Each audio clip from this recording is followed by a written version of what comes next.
Welcome to the deep dive. Today, we're plunging into the political and intellectual framework crafted by one of the 20th century's most, well, profound revolutionary thinkers, Amílcar Cabral. Absolutely. He wasn't just the leader of the PAIGC, that's the African Party for the Independence of Guinea and Cape Verde. Right, he was the master strategist, the theorist who really built that liberation movement from the ground up. And tragically assassinated in 1973, just right before victory was achieved. Such a critical moment. And our objective today really is to dissect that framework. Because Cabral's contributions, they went so far beyond just, military tactics. He had this core idea, didn't he, about weakness in liberation movements. He insisted on it, that the most crippling weakness wasn't lack of guns, but ideological deficiency. Which he defined pretty ruthlessly, basically as ignorance of the historical reality. Exactly. For Cabral, theory wasn't some ivory tower exercise. It was the sharpest, most necessary weapon they had. That framing theory as a weapon essential for survival, that really shifts the focus, doesn't it? It completely does. It moves beyond just fighting soldiers to mastering the context of the fight. Okay, so let's start right there with this theoretical mandate. Before we even get into PAIGC strategy, Cabral felt he had to redefine some fundamental concepts. He absolutely had to. Things like history, class, revolution, especially for African societies. Why the need for redefinition? Weren't existing models, say Marxist models, sufficient? Well, Cabral recognized that the standard models, which often put class struggle as the engine of all human history, didn't perfectly map onto the pre-capitalist or perhaps differently structured societies in places like Guinea-Bissau. Right, societies where maybe classes were just emerging or where the main conflict was external domination, not internal class war. Precisely. He needed a framework that could analyze those situations without just dismissing their history before colonialism.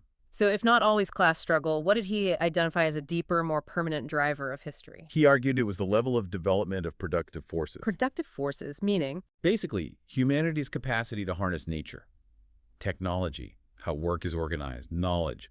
That capacity, combined with how the means of production land, tools, factories, are owned. Okay, so productive forces and ownership patterns. That's the foundation.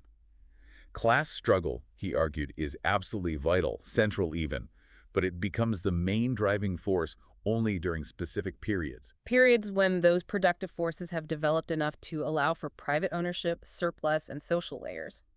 Stratification. Exactly. When you get that stratification, you get classes, and then you get class struggle as the dominant engine.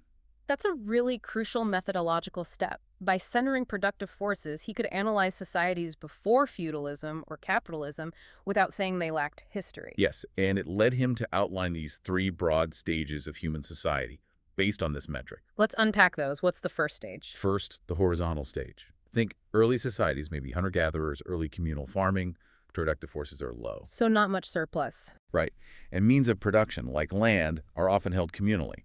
So no private property in that sense, no distinct classes, and therefore no state needed to enforce class divisions. Everything's kind of flat, structurally speaking. Horizontal. Makes sense.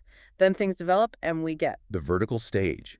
Productive forces increase. Now you can reliably produce a surplus. And that opens the door for private ownership. Yes. Private ownership of the means of production, more complex ways of organizing work, and crucially, the emergence of classes and class struggle. And the state arrives to manage this. Exactly. The state forms to manage these class contradictions. This covers your classic feudal, agricultural, or bourgeois capitalist societies.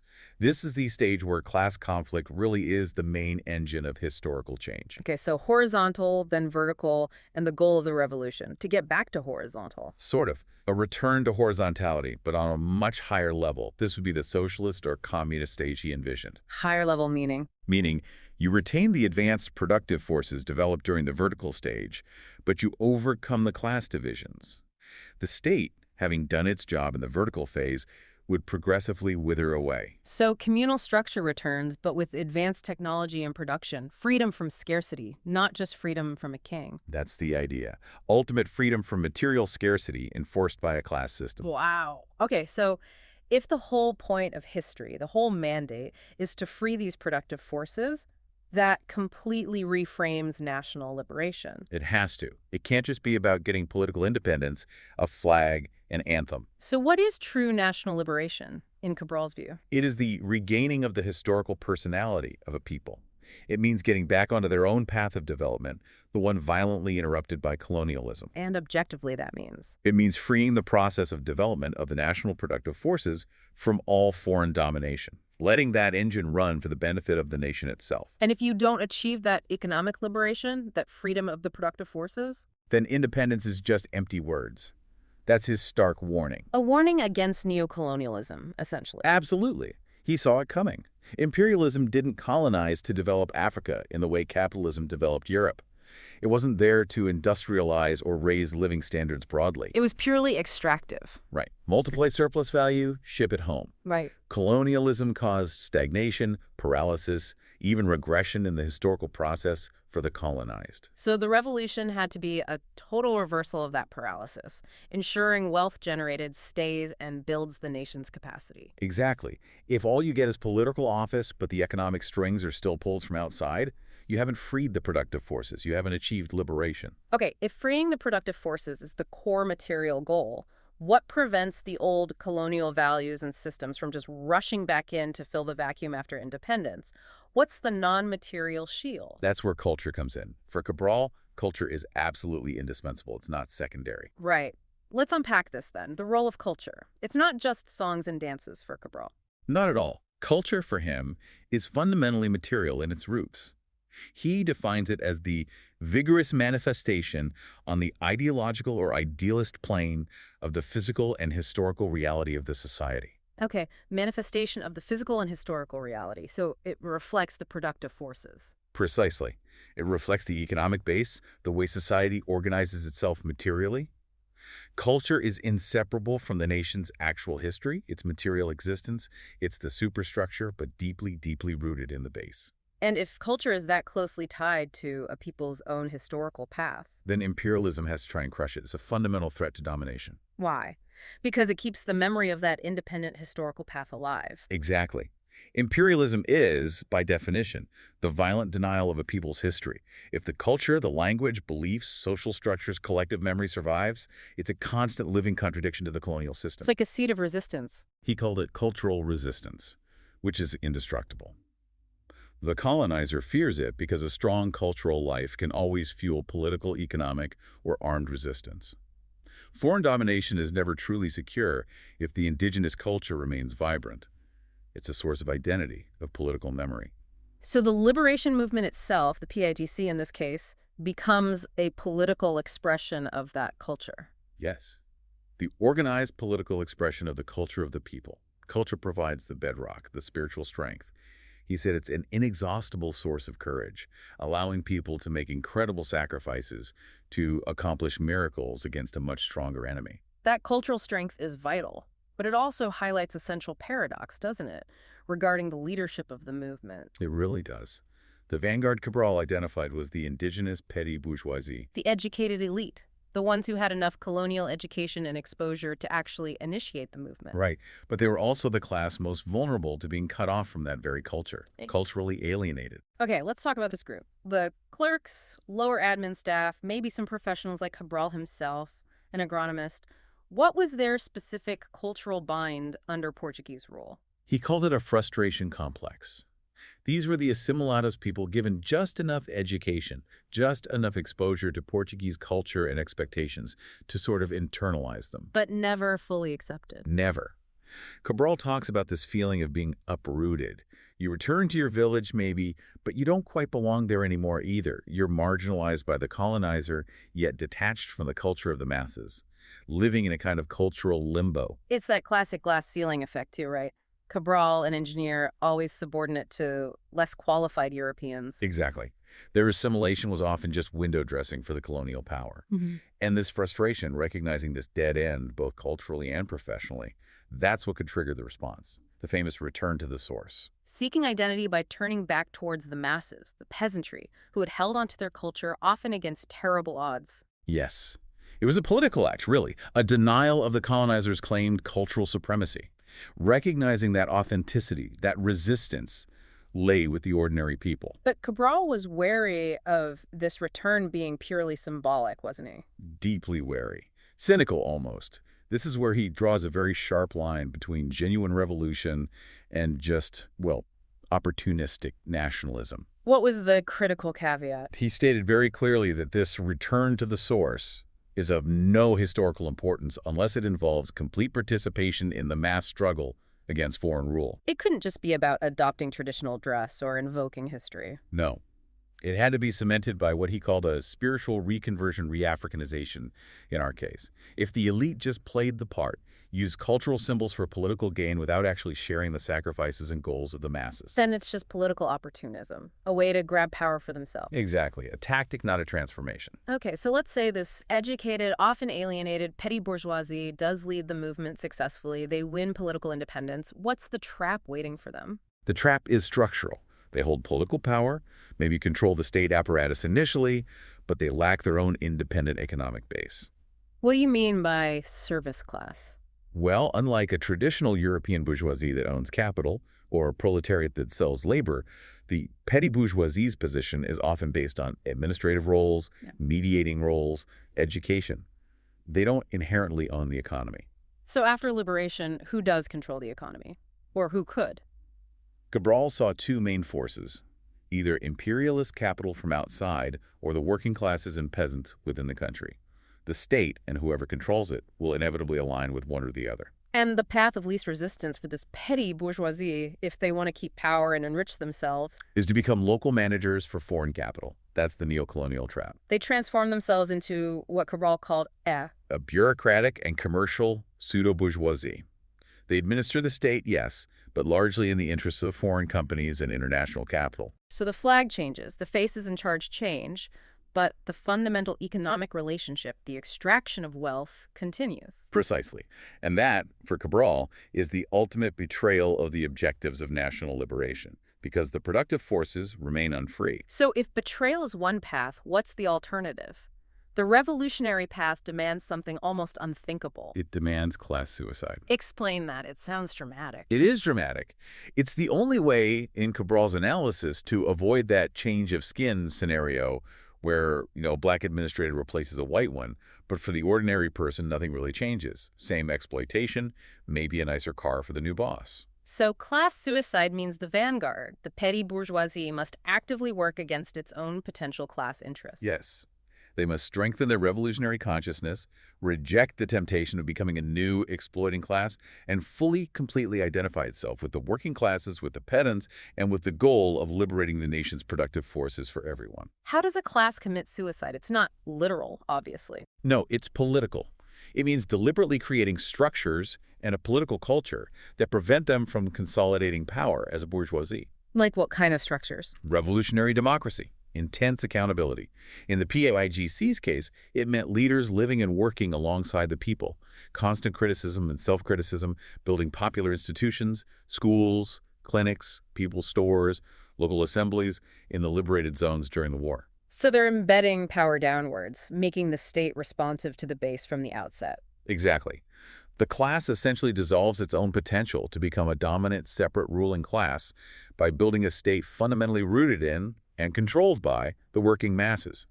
It's asking the most potentially privileged group to choose collective liberation over personal advancement. A staggering demand. Risk everything for power, then give it away, structurally. It's the core of the revolutionary challenge he identified. Okay, this brings us from these huge theoretical demands directly to the ground in Guinea-Bissau.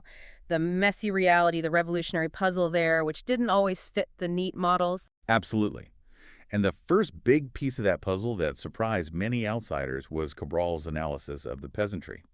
What was surprising? He was very explicit. Yeah. The peasantry in Guinea, he said, was not inherently a revolutionary force. Whoa, okay, that definitely pushes against, say, the Maoist model in China, where the peasantry was seen as the main revolutionary class. Right.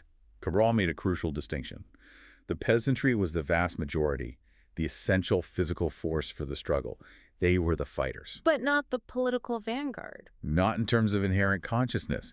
He noted they did not have a history of revolt in the same way maybe some other groups did. And crucially, they didn't have that daily grinding experience of direct capitalist wage exploitation that often forges sharp political awareness quickly. So they were maybe more conservative, harder to mobilize initially. Yes, He was very frank about that. The PAIGC experienced what trouble we had convincing the peasantry to fight. It wasn't automatic. And you mentioned this difficulty was linked to the specific way the Portuguese exploited them. That's key. It wasn't primarily through massive land confiscation, like in some settler colonies. So the peasants still had their land? Often, yes.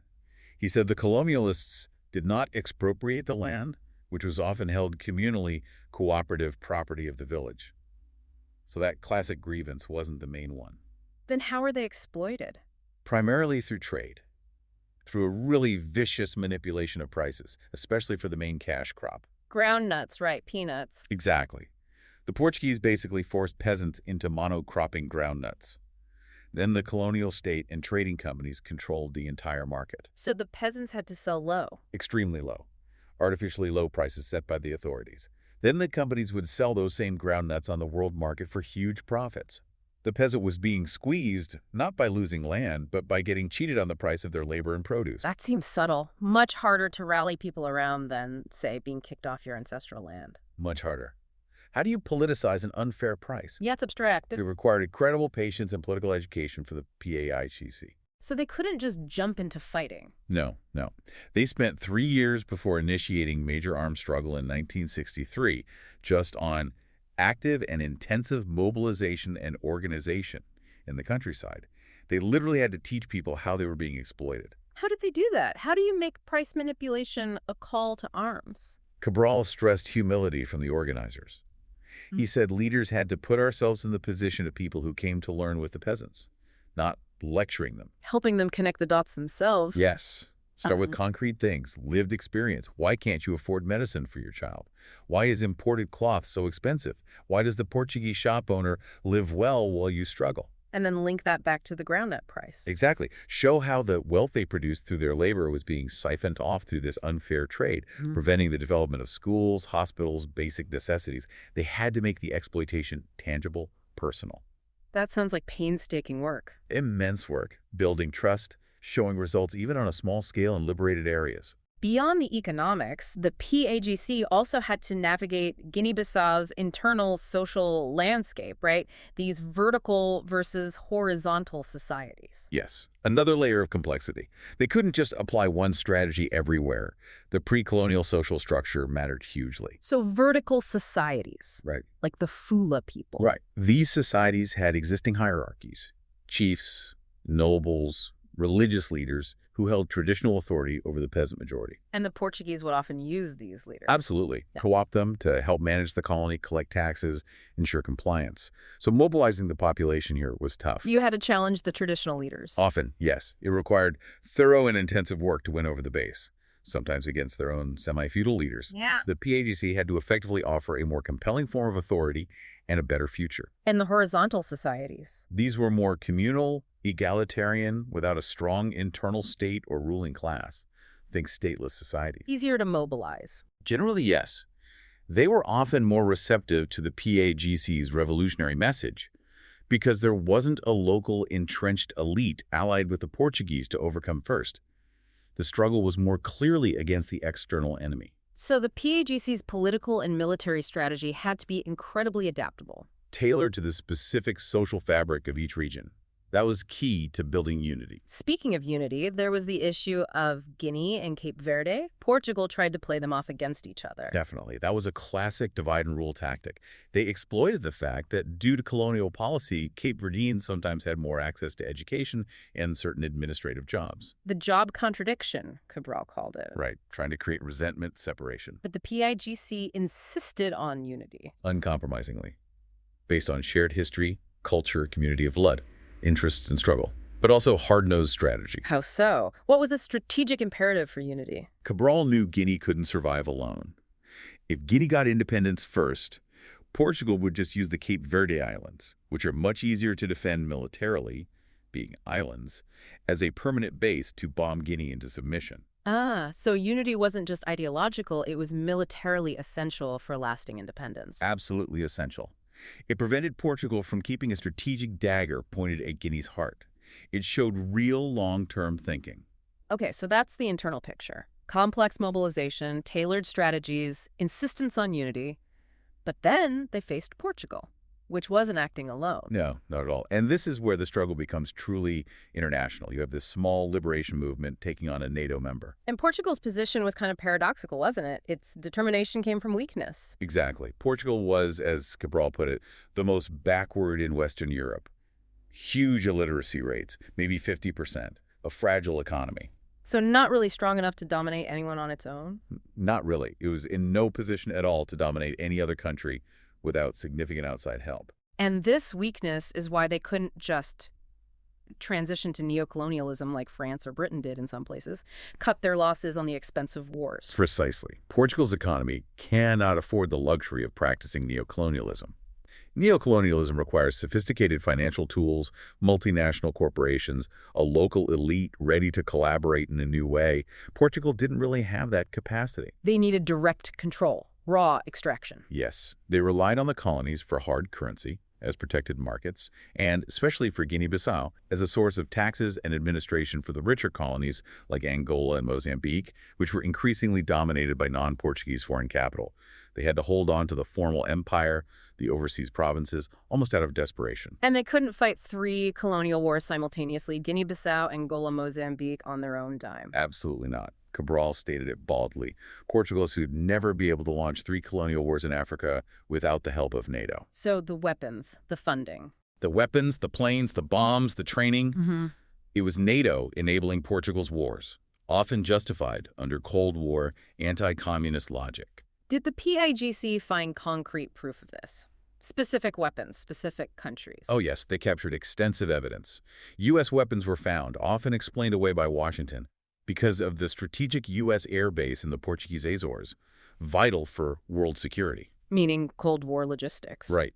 They captured large amounts of Mauser rifles from West Germany. West Germany also provided significant financial aid, treated wounded Portuguese soldiers, and even sent aviation technicians to train Portuguese pilots right there in Bissau. Wow, direct technical support. And France was crucial for transport, supplying things like Eloquent helicopters. They also captured weapons from Italy. It wasn't just tacit approval. It was a material pipeline keeping the Portuguese war machine running. And ideologically, Portugal wasn't exactly aligning itself with progressive forces. Not at all. Increasingly isolated internationally, especially at the UN, Portugal cozied up to its undesirable partners, apartheid South Africa and Ian Smith's white minority regime in southern Rhodesia. That really underscores the nature of the conflict, doesn't it? A defense of white minority rule and old-style colonialism. Fundamentally. And the tactics used reflected this desperation, this intensity. You mentioned genocidal colonial war. The PAIGC documented horrific tactics. Portugal employed violence and lies, mass repression, the use of napalm against villages, against civilian areas, as well as PAIGC fighters, was widespread. Napalm is just indiscriminate terror. Absolutely. But perhaps even more chilling was the evidence of planned environmental warfare. Chemical warfare against the land itself. Yes. They were actively preparing, and likely starting, to deploy toxic substances, herbicides, and defoliants against crops and forests. Why? What's the goal of poisoning the earth? To destroy the food supply, starve the population into submission, and eliminate the forest and swamp cover that the PAIGC guerrillas relied on for protection and movement. It's total war logic. Make the environment itself uninhabitable for the resistance. Hunger as a weapon. That's terrifying. And alongside this brutality, the Portuguese also tried a kind of charm offensive, neo-Salazarism. Right, the policy of smiling and bloodshed. After Salazar, Marcelo Caetano tried a slightly softer public face.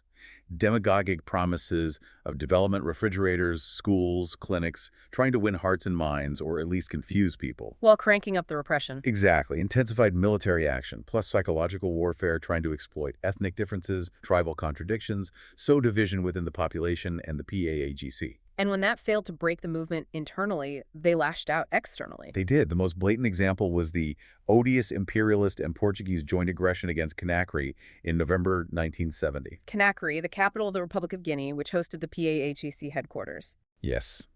President Sékou Touré of Guinea was a key supporter.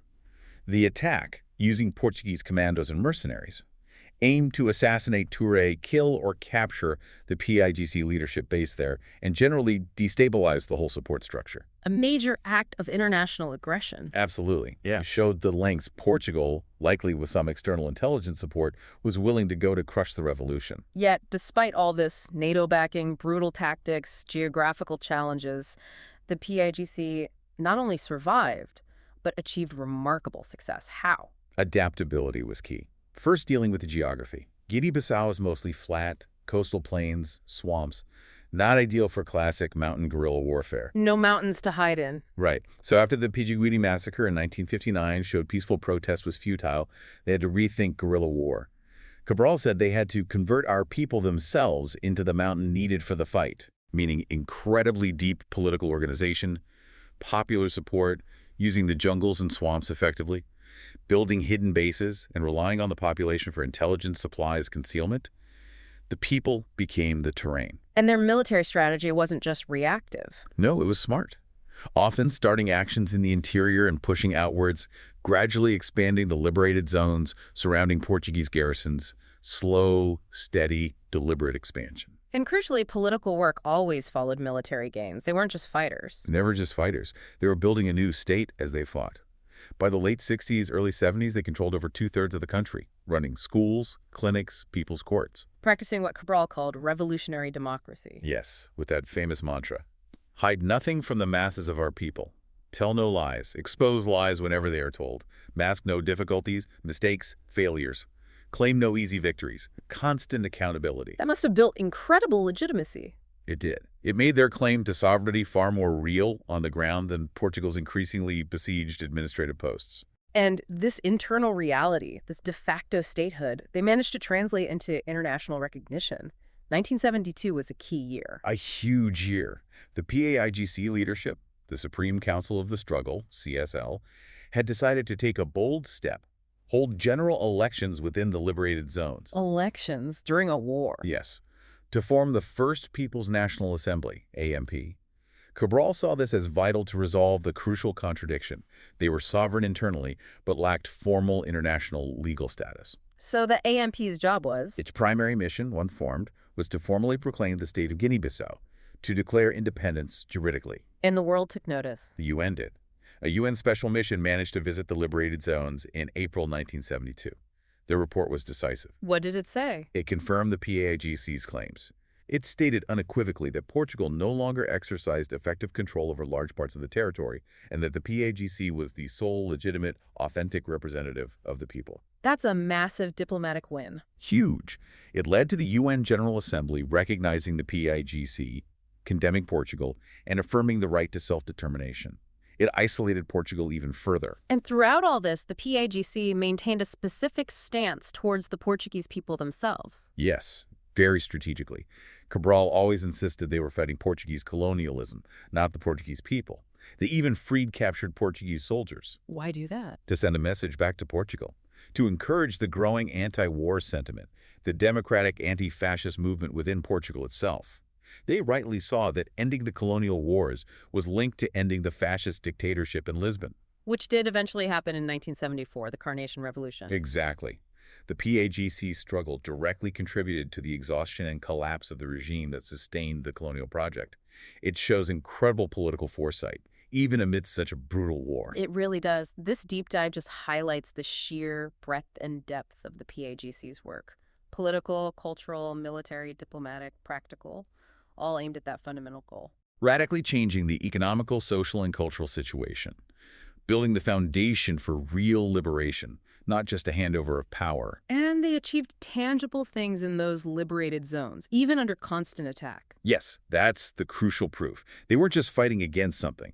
They were actively building something new, replacing colonial ignorance, fear, and disease with functioning institutions. Can you give us some examples? What did they actually build? The scale is impressive, given the circumstances. They trained nearly 500 high and mid-level administrators and professionals. Hundreds more were studying abroad. But for the masses, the impact was direct. Schools, healthcare. 15,000 children attending 156 primary schools, built and run by the PAIGC in the liberated zones. That's astonishing.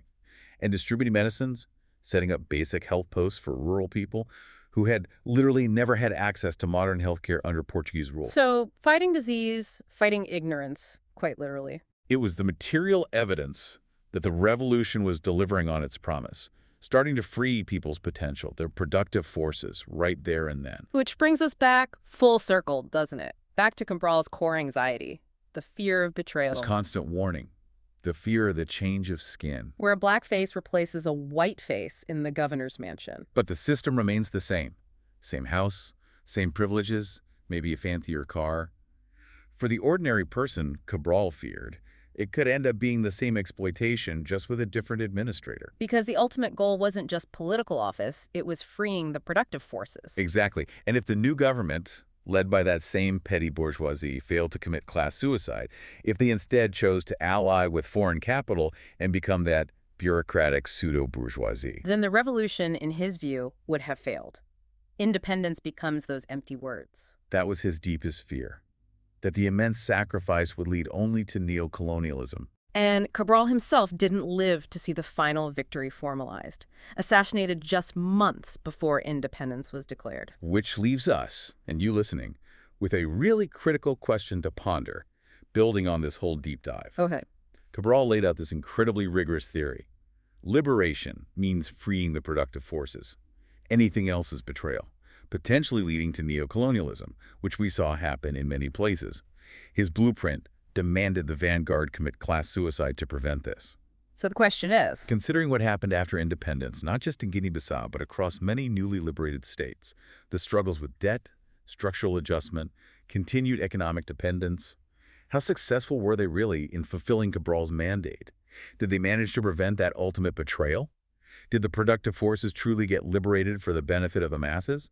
Or did financial and economic ties effectively replace the old colonial political control, fulfilling Cabral's fear? did the change of skin happen despite the revolutionary ideals?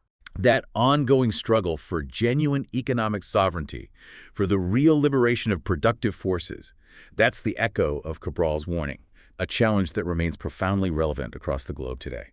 A powerful thought sent on. Thank you for joining us on this deep dive into the powerful weapon of Amílcar Cabral's theory.